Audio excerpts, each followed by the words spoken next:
오주연 님이신데요. 아빠가 돌아가시고 나서 너무 힘듭니다. 일상생활도 계속 해야 하는데 마음이 지옥입니다. 몇 개월 지난 지금도 계속 힘이 빠지고 잊혀지지 않아요 하셨습니다. 네, 사연은 간단한데 우리 애청자분들께서도 다 여러 부분으로 사별 또 상실에 대한 경험을 하신 것들이 있으실 텐데 사연 또 같이 보내주시면 좋을 것 같아요. 네. 뭐 짧게라도 여러분들이 그리워하는 분들에 대한 말씀 담아서 보내주시면 좋을 것 같습니다. 사실 이 상실에 대한 경험은 참 다양하죠. 저만 해도 상실하면 몇 분 떠오르는데 그중에 어떤 분들은 있었나 싶지도 않게 그냥 잘 넘어가고 또 어떤 사연은 뭐 정말 10년이 지났는데도 여전히 마음을 괴롭히는 그런 사연이 되기도 하고 각자 다 그 똑같은 이 사별을 경험하면서도 다양하게 경험을 하게 됩니다. 그래서 교과서에 보면 그 정상적 애도, 병적 애도 이런 표현을 쓰긴 하는데 병적이라는 표현 자체가 어울리지가 않잖아요. 이게 병이 아니라 누구나 다 경험하긴 하는데 어떤 사람은 좀 편하고 어떤 사람은 굉장히 오래 가고 그래서 다른 표현으로 쓸 때는 이제 순탄한 애도, 순탄하지 않은 애도 이렇게 말하기도 하는데 지금 사연 보내신 분께서는 지금 순탄하지 않은 애도를 경험한 것처럼 표현을 하셨어요. 근데 사실 아직은 모르겠어요. 이 기간이 몇 개월이라고 하니까 그냥 순탄한 애도 중에 하나일 수도 있는데 조금 힘들다고 느낄 수도 있기는 하거든요. 제일 중요한 것은 우리가 그 떠난 분을 생각할 때 지금 그분이 없다는 사실 때문에 너무 힘들다는 겁니다. 그리고 그분을 완전히 정리해야 된다는 생각 때문에 힘든데 이제 후반부에 가서는 결국 그 상대와 함께 살아가야 한다는 게 가장 중요한 애도의 처리 과정이에요.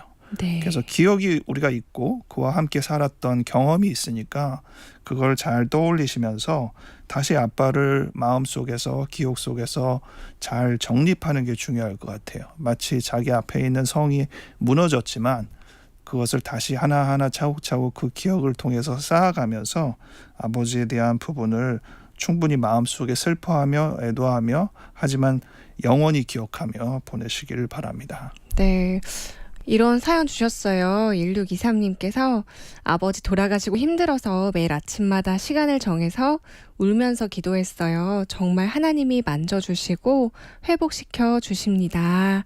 하고 보내주셨습니다. 매일매일 기도의 자리로 나아가 보셔요. 하고 같은 경험하셨던 분께서 이렇게 응원해 주셨어요. 또 우리가 천국 소망을 가지고 나아가잖아요. 네. 그래서 얼마나 다행인지 모르겠습니다. 0621님, 분노하는 죄 때문에 너무 내 자신에게 상처를 많이 주었습니다.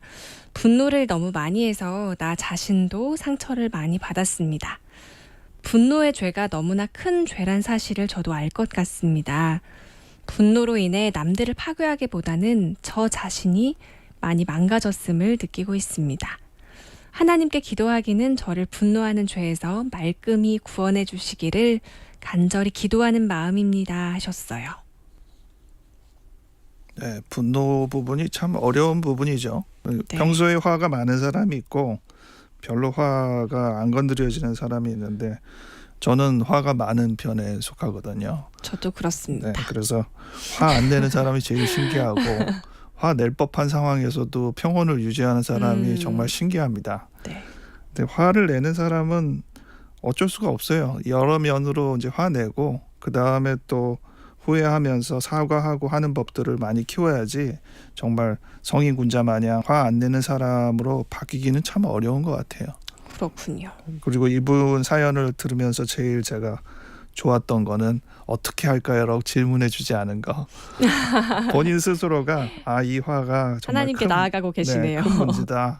기도하면서 나아간다는 그 부분. 그러니까 어떻게 보면 다 똑같이 지금 저도 마찬가지로 이 화를 어찌하면 좋을까요 하면서 하나님 앞에 나아가는 느낌을 받거든요. 네. 우리가 성경 말씀 늘 묵상하지만 해가 지도록 분을 품지 말라고 했는데 확실히 화를 오래 지니지 않는 게 왜냐하면 화는 변질이 되거든요.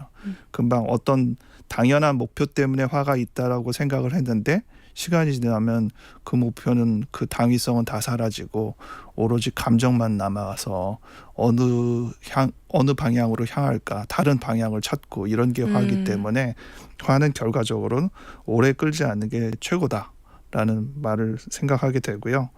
또 저 중고등부 때 우리 선생님이 하셨던 말씀, 남의 얼굴에다가 먹칠을 하기 위해서 이렇게 흙을 잔뜩 집으면 자기 손만 더러워질 뿐이라고. 제대로 던지지도 않고 그냥 들고만 있는다면 더더욱 그거는 다 자기 몸만 오염시킬 뿐이라고 했는데 그 표현이 참 많이 와닿더라고요. 우리가 사실 분노를 하면서 그거를 특정인에게 확실하게 표출은 못하고 혼자 끙끙 앓다가 자기만 태우는 경우가 많고 이분도 분노의 죄가 자기를 남을 파괴하기보다는 자기를 망가뜨렸다는 것을 고백하셨는데 네. 이런 부분에서 여러모로 우리가 분노하는 우리 자신에 대해서 생각하고 기도하며 하나님께 나아가면 좋겠습니다. 8198님, 올해 개인적으로 너무 큰일들이 있어서 감정적으로 힘든 시간을 보내고 있습니다. 가족이나 사람들 앞에서는 아무 일 없는 듯 씩씩하지만 혼자 있을 땐 참 힘이 듭니다. 예전에 웃자 코너에서 우울성 치매 같은 이야기 들은 것 같아서요. 요즘은 자꾸 물건을 잃어버리고 하던 일을 뒤돌아서면 잊어버리고 물건을 자꾸 놓쳐서 떨어뜨리곤 합니다. 병원을 방문해 치료를 받아야 할지 걱정이 됩니다 하셨어요. 네, 원인이 있으면 결과가 있는 것처럼 지금 결과가 보여주고 있잖아요. 물건 잃어버리고 뒤돌아서면 잊어버리고 물건을 자꾸 떨어뜨리고. 근데 이 원인을 본인이 어느 정도는 염두에 두고 있는 부분이 있네요. 개인적으로 큰일이 있었기 때문에. 제가 이 사연 볼 때 가장 크게 들어오는 거는 아무 일 없는 듯 씩씩하지만 혼자 있을 땐 힘이 든다는 이 표현이었어요. 결국 남들한테 보이고 있는 내 모습과 혼자 자기가 생각하고 있는 내 모습 사이에 너무 큰 괴리와 격차가 있다는 뜻이거든요. 그래서 저는 댐으로 주로 비유를 하는데 수위가 너무 양쪽에 차이가 있으면 댐에 너무 압력이 가해지죠. 심지어는 이제 그게 견디지 못하면 균열이 생기고 댐이 붕괴될 수도 있는 거잖아요. 그 댐의 균열과 같은 현상이 바로 물건 잊어버리고 뭐 자주 놓치고 이런 현상이라고 생각하시면 돼요. 그러면 결과적으로 수위를 줄여야 되잖아요. 그러면 내 안에 있는 그 여러 가지들을 밖으로 서서히 좀 내보내야 되거든요. 그래서 개인적으로 큰일이 있었던 것을 먼저 충분히 여러 사람들한테 얘기하는 것부터 시작해 주시는 게 좋을 것 같아요. 네. 그래서 자기 안에 있는 그 댐의 수위가 좀 내려가면 그것으로 인해서 현상, 그런 물건을 잊어버리고 이런 현상이 점점 줄어든다면 뭐 병원까지 갈 필요는 없습니다. 그걸로 해결이 가능하거든요.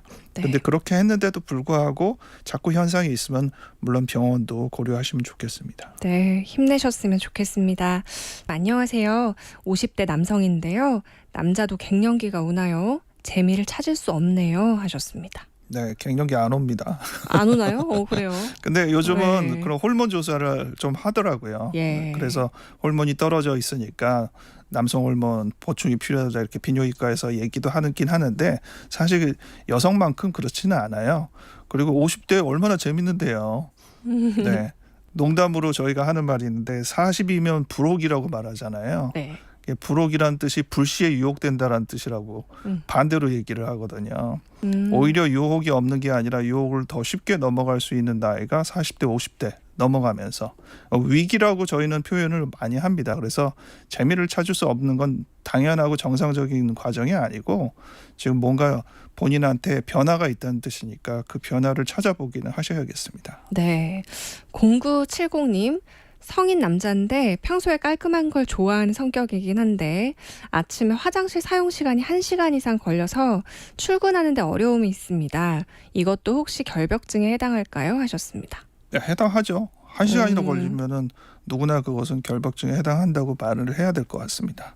네. 근데 본인이 그렇게 깔끔한 거 말고 정확한 걸 좋아한다면 시간 제한도 정해 주시면 어쨌든 그 시간 안에 끝내야 된다고 계획을 할 테니까 그걸로 해결이 되면 좀 다행일 거라고 생각을 하고요.